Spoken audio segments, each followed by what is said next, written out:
In 1981, Patricia Beard, a 25-year-old woman, was found murdered in her apartment in Kansas City, Missouri.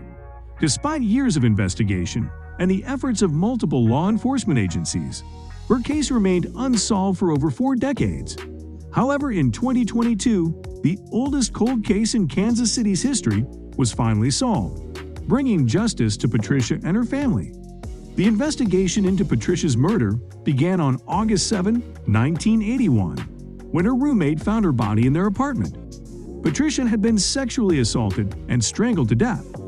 The police quickly launched an investigation, but despite their best efforts, they were unable to identify a suspect. In today's video, we will be showing you oldest cold case, finally solved, the Patricia Beard, 1981. Without further ado, let's begin. Over the years, the case remained active and was investigated by multiple law enforcement agencies, including the Kansas City Police Department, the Missouri State Highway Patrol, and the Federal Bureau of Investigation. Despite advances in forensic technology, the case remained unsolved, and the killer remained at large. In 2020, the Kansas City Police Department and the FBI launched a new effort to solve Patricia's murder. They reviewed the case files and evidence, re-interviewed witnesses, and re-examined forensic evidence using the latest technology. Their efforts paid off in May 2022, when a suspect was identified and arrested in connection with Patricia's murder. The suspect, a man in his 70s who had been living in Texas under a different name, was charged with first-degree murder and sexual assault.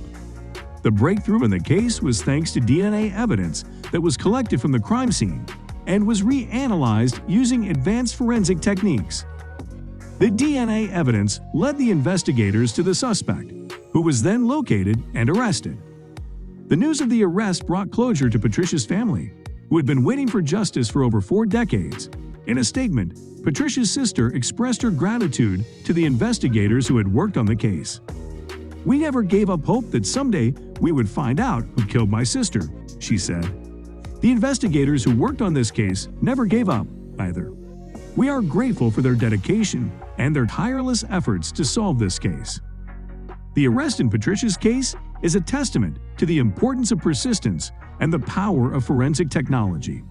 It also highlights the value of cold case investigations, which can provide closure for victims' families and bring justice for those who have been wronged. As the oldest cold case in Kansas City's history, the resolution of Patricia's murder is a significant milestone. It is a reminder that no matter how long ago a crime was committed, law enforcement agencies will continue to pursue justice for the victims and their families. Later in the year 2013, forensic scientists finally matched the sperm with DNA and found it to match perfectly for Hector Bencomo Hinojos. Finding Bencomo Hinojos wasn't hard, considering he resided in a Pennsylvania prison. Upon interrogation, Bencomo Hinojos denied everything, even when the DNA for sperm was brought up, to which he replied he never slept with an African-American woman. Officials then met with his wife, who painted Bencomo Hinojos as an abusive spouse who slapped her if his shirts weren't ironed by the time he was home. She also described him as a kleptomaniac. He'd come home late at night after a series of burglaries, which helped officials time-frame his whereabouts during the incident involving Beard. This eventually helped charge Bencomo Hinojos with first-degree murder. Peace was finally received by the family of Beard decades later. Because forensic science wasn't as developed as it was now, officials could not track the killer. In fact, it took more than 3 decades when a Denver detective with the Denver Police Cold Case Unit discovered a post-mortem kit affiliated with the Beard case.